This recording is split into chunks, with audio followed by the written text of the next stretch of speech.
स्वागत है आपका medical officers Rajasthan YouTube channel पर।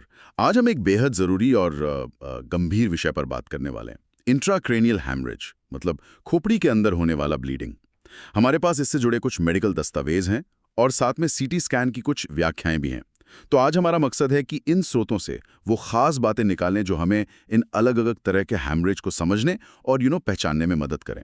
तो चलिए शुरू करते हैं इसकी गहराई में उतरना। सबसे पहले बात करते हैं एपिड्यूरल हेमाटोमा की।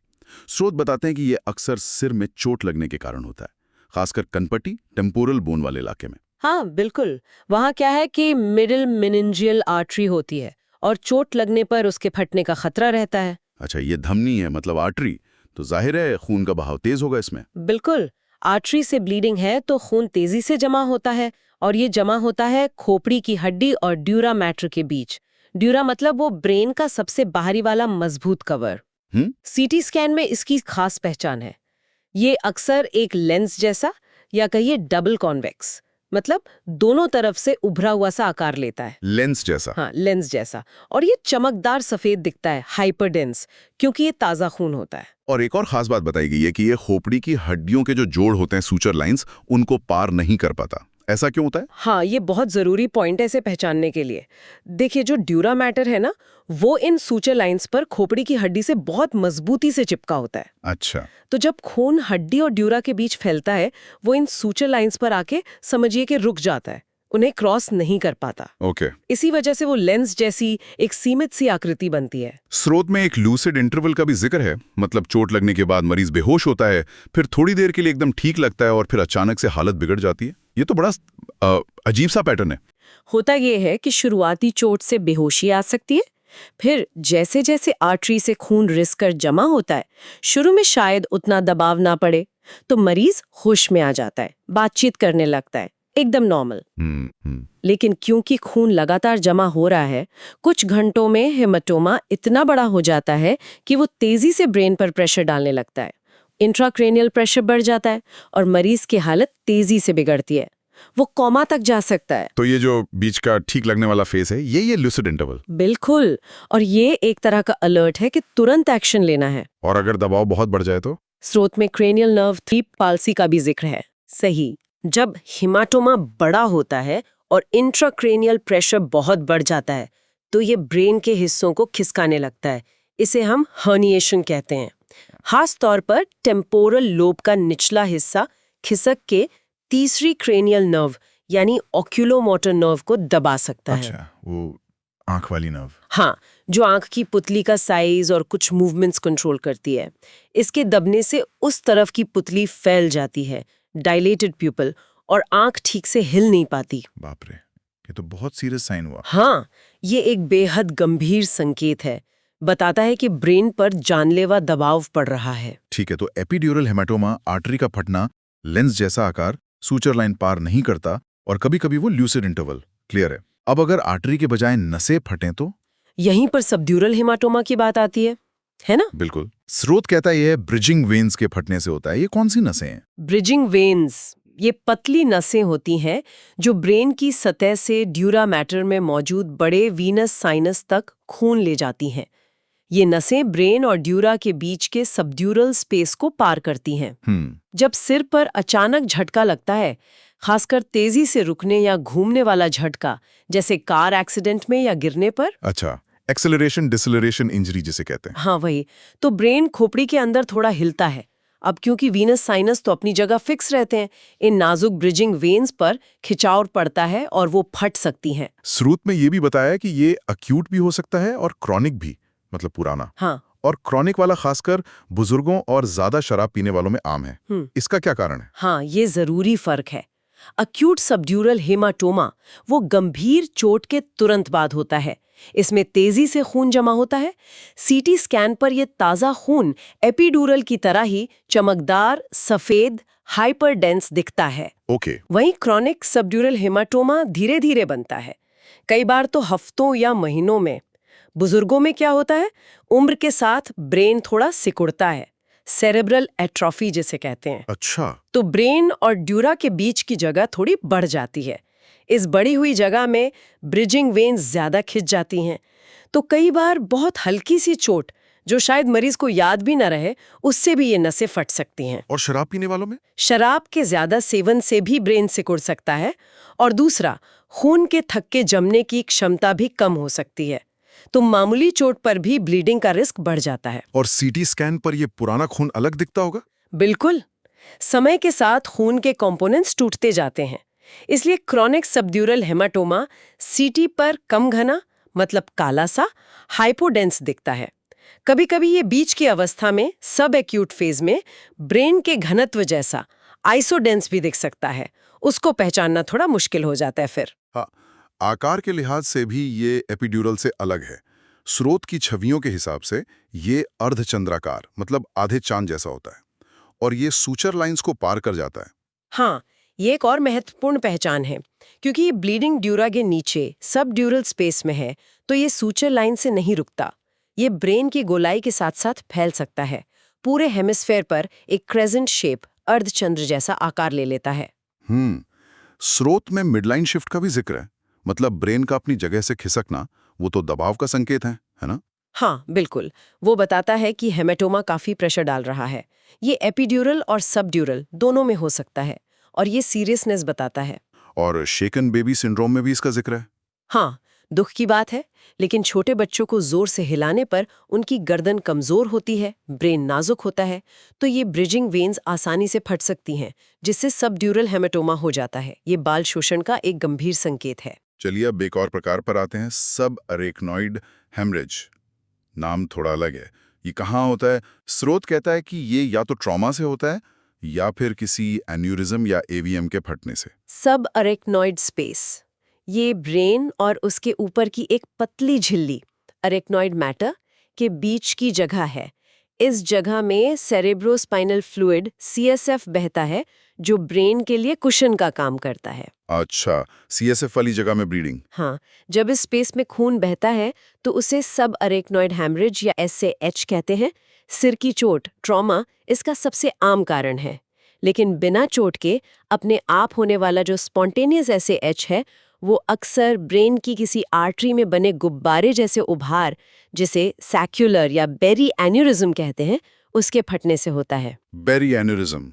आम बेरी जैसा दिखता है। ये अक्सर वहां बनते हैं जहां आर्टरीज ब्रांच में बंटती हैं, खासकर ब्रेन के बेस पर, जो सर्कल ऑफ विलिस है। दूसरा कारण हो सकता है एवीएम, आर्टीरियो वीनस मालफॉर्मेशन। वो आर्टरी और वेन का एक जन्मजात असामान्य गुच्छा होता है, वो भी कमजोर होकर फट सकता है। इसमें एक बहुत खास लक्षण बताया गया है मरीज को, अचानक बिजली कड़कने जैसा, थंडर क्लैप हेडेक, भयानक तेज सिरदर्द, जिसे वो अक्सर जिंदगी का सबसे खराब सिरदर्द बताते हैं। ऐसा क्यों? ये लक्षण एसएएच का हॉलमार्क है, समझिए। जब एन्यूरिज्म फटता है तो खून तेजी से सब एरेक्नॉइड स्पेस में फैलता है। ये खून सीएसएफ में मिल जाता है और ब्रेन की सतह पर जो मेनिंजेस हैं, झिल्लियां, उनमें जलन पैदा करता है, इरिटेट करता है। ओके। उसी से ये अचानक असहनीय सिरदर्द उठता है। सीटी स्कैन में ये खून कैसा दिखता है? जैसे ब्रेन की सिलवटों, मतलब सलकाए, और गहरी दरारों, फिशर्स और सिस्टर्न्स में सफेद फैला हुआ, जैसे किसी ने दिमाग पर सफेद पेंट पोत दिया हो। समझ गया। इसमें एक और खतरे का जिक्र है, वैसोस्पैज्म। ये क्या बला है? वैसोस्पैज्म ये एसएएच की एक खतरनाक और देरी से होने वाली कॉम्प्लिकेशन है। एन्यूरिज्म फटने के लगभग 3 से 10 दिनों के बाद सबअरेक्नॉइड स्पेस में जो खून मौजूद है, उसके टूटने से कुछ पदार्थ निकलते हैं। वो पदार्थ ब्रेन की आर्टरीज को सिकोड़ सकते हैं, कंट्रैक्ट कर देते हैं। इसी को वैसोस्पैज्म कहते हैं। आर्टरीज का सिकुड़ना? बिल्कुल। तो ब्लड फ्लो कम हो जाएगा? बिल्कुल। इन आर्टरीज के सिकुड़ने से ब्रेन के उन हिस्सों में खून का प्रवाह कम हो जाता है, जिससे इश्कीमिक स्ट्रोक हो सकता है। मतलब हेमरेज के बाद स्ट्रोक का खतरा? हाँ, बिल्कुल। इससे मरीज की हालत और बिगड़ सकती है या नई न्यूरोलॉजिकल प्रॉब्लम्स हो सकती हैं। तो इसको रोकने या कम करने के लिए निमोटिपिन दवा दी जाती है? हाँ, निमोडिपिन एक कैल्शियम चैनल ब्लॉकर है। ये वैसोस्पैज्म के कारण होने वाले बुरे नतीजों को कम करने में मदद करती है। ये सीधे तौर पर स्पैज्म को पूरी तरह रोकती नहीं, पर माना जाता है कि ये ब्रेन सेल्स को इश्कीमिया यानी खून की कमी के बुरे असर से बचाती है। इसके अलावा मरीज का ब्लड प्रेशर कंट्रोल रखना, फ्लूइड बैलेंस बनाए रखना, ये सब भी जरूरी है। एक और कॉम्प्लिकेशन हो सकती है हाइड्रोसेफेलिस, जिसमें खून CSF के नॉर्मल बहाव में रुकावट डालता है और वेंट्रिकल्स में पानी भरने लगता है। ये सब तो दिमाग की सतह या उसके आसपास की बात हुई, लेकिन अगर खून दिमाग के बिल्कुल अंदर उसके टिश्यू में ही बहने लगे तो इसे इंट्रापेरेन्काइमल हेमरेज कहते हैं ना? है ना? स्रोत इसे मुख्य रूप से हाई ब्लड प्रेशर मतलब सिस्टेमिक हाइपरटेंशन से जोड़ता है। बिल्कुल सही। इंट्रापेरेन्काइमल या इंट्रासेरेब्रल हेमरेज का मतलब ही है ब्रेन के पदार्थ पेरेन्काइमा के अंदर ब्लीडिंग, और इसका सबसे आम कारण खासकर 60 साल से कम उम्र के लोगों में लंबे समय से चला आ रहा हाई ब्लड प्रेशर है। अच्छा। लगातार हाई बीपी ब्रेन के अंदर गहराई में जाने वाली छोटी छोटी आर्टरीज की दीवारों को कमजोर कर देता है। इन कमजोर जगहों पर बहुत छोटे छोटे उभार माइक्रो एन्यूरिज्म बन सकते हैं, जिन्हें चारकोट बूचार्ड माइक्रो एन्यूरिज्म कहते हैं। Charcot Bouchard. जी, ये अचानक फट सकते हैं और ब्रेन टिश्यू में खून बहने लगता है। ये दिमाग में किन जगहों पर ज्यादा होता है? स्रोत बेसल गैंग्लिया, खासकर पुटामिन का नाम लेता है। हाँ, हाई ब्लड प्रेशर से होने वाले हेमरेज की सबसे आम जगह ब्रेन के गहरे हिस्से हैं, डीप स्ट्रक्चर्स। इनमें बेसल गैंग्लिया, जिसमें पुटामिन सबसे कॉमन है, फिर थैलेमस, पॉन्स। पॉन्स तो ब्रेन स्टेम का हिस्सा है ना? हाँ, ब्रेन स्टेम का बहुत महत्वपूर्ण हिस्सा है, सांस लेने जैसी जरूरी क्रियाओं को कंट्रोल करता है। और सेरिबेलम, जो बैलेंस और कोऑर्डिनेशन का सेंटर है। सीटी स्कैन में ये खून के एक थक्के जैसा दिखता है जो आसपास के ब्रेन टिश्यू को दबा रहा होता है। और लक्षण इस पर निर्भर करेंगे कि ब्लीडिंग कहाँ हुई है। बिल्कुल, जैसे पॉन्स में हेमरेज बहुत खतरनाक होता है, अक्सर गहरी बेहोशी या मौत का कारण बनता है। हाई ब्लड प्रेशर के अलावा और क्या कारण हो सकते हैं इसके? बुजुर्गों में, खासकर सत्तर 75 साल के बाद, एक और आम कारण है सेरेब्रल एमेलॉइड एंजियोपैथी, CAA कहते हैं शॉर्ट में। जी। इसमें एमेलॉइड नाम का एक एबनॉर्मल प्रोटीन ब्रेन की ब्लड वेसल्स की दीवारों में जमा हो जाता है। इससे वे कमजोर और भंगुर हो जाती हैं, मतलब आसानी से फट सकती हैं। CAA से होने वाला हेमरेज अक्सर ब्रेन के बाहरी हिस्सों मतलब लोब्स में होता है, लोबार हेमरेज। ये हाई बीपी वाले हेमरेज से अलग है जो गहरे हिस्सों में होता था। अच्छा, ये लोकेशन का फर्क है। हाँ, और दूसरे कारणों में वही पहले बताए गए AVM, खून पतला करने वाली दवाएं, एंटीकोएगुलेंट्स, ब्लीडिंग डिसऑर्डर्स या कोई ब्रेन ट्यूमर जिसमें ब्लीडिंग हो गई हो, या वैस्कुलाइटिस मतलब ब्लड वेसल्स की सूजन, ये सब भी हो सकते हैं। तो अगर हम इन चारों को संक्षेप में देखें, एक क्विक रिकैप करें। पहला, एपिड्यूरल हेमाटोमा, आर्टरी फटने से हड्डी और ड्यूरा के बीच लेंस जैसा सूचर पार नहीं करता, अक्सर चोट के बाद। सही। दूसरा, सबड्यूरल हेमाटोमा, ब्रिजिंग वेन्स फटने से डोरा के नीचे क्रिसेंट शेप अर्ध चंद्राकार सूचर पार कर सकता है चोट से या धीरे धीरे, खासकर बुढ़ापे या शराब के कारण। बिल्कुल। तीसरा, सब अरिकनॉइड हैमरेज, एन्यूरिज्म या AVM फटने से या चोट से CSF वाले स्पेस में खून, वो भयानक worst headache of life. CT में खून सिलवटों में फैला हुआ दिखता है और बाद में वैसोस्पैज्म का खतरा। और चौथा, इंट्रापेरेन्काइमल हेमरेज, ब्रेन टिश्यू के अंदर। सबसे कॉमन कारण हाई बीपी, गहरी जगहों में, या फिर CAA, लोब्स में, बुजुर्गों में। बिल्कुल सही सारांश है। और ये पूरी चर्चा इस बात पर जोर देती है कि CT स्कैन इन जानलेवा स्थितियों के डायग्नोसिस के लिए कितना ज़्यादा ज़रूरी है। खून कहाँ जमा है, लोकेशन क्या है, उसका आकार कैसा है, शेप, वो ताज़ा है या पुराना मतलब डेंसिटी, और वो आसपास के ब्रेन पर कितना दबाव डाल रहा है, मास इफेक्ट जैसे मिडलाइन शिफ्ट।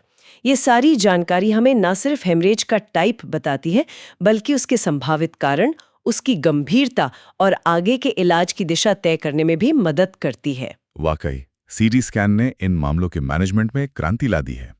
ये थी इंट्राक्रेनियल हेमरेज के विभिन्न प्रकारों पर हमारी आज की बातचीत, जो स्रोतों में दी गई जानकारी पर आधारित थी। उम्मीद है इससे इस जटिल विषय को समझने में कुछ आसानी हुई होगी। हाँ, और ये याद रखना बेहद ज़रूरी है कि इनमें से कोई भी स्थिति हो, टाइम पर डायग्नोसिस और तुरंत सही इलाज शुरू करना, ये मरीज की जान बचाने और उसकी ठीक होने की संभावना को बेहतर बनाने के लिए सबसे ज़रूरी है, सर्वोपरि है। चलते चलते एक विचार छोड़ जाती हूँ। हम इन हेमरेज के तात्कालिक उपचार की बात तो करते हैं, लेकिन इनके जो मूल कारण है, खासकर वो जिन्हें रोका जा सकता है, जैसे अनकंट्रोल्ड हाई ब्लड प्रेशर या एन्यूरिज्म बनने के रिस्क फैक्टर्स जैसे स्मोकिंग, इनको व्यक्तिगत और सामाजिक स्तर पर कैसे बेहतर तरीके से नियंत्रित किया जा सकता है ताकि ऐसी दुखद घटनाओं को होने से पहले ही रोका जा सके? बहुत ज़रूरी सवाल है और यकीनन सोचने वाली बात है। हम सभी को इस पर विचार करना चाहिए। आज के लिए इतना ही।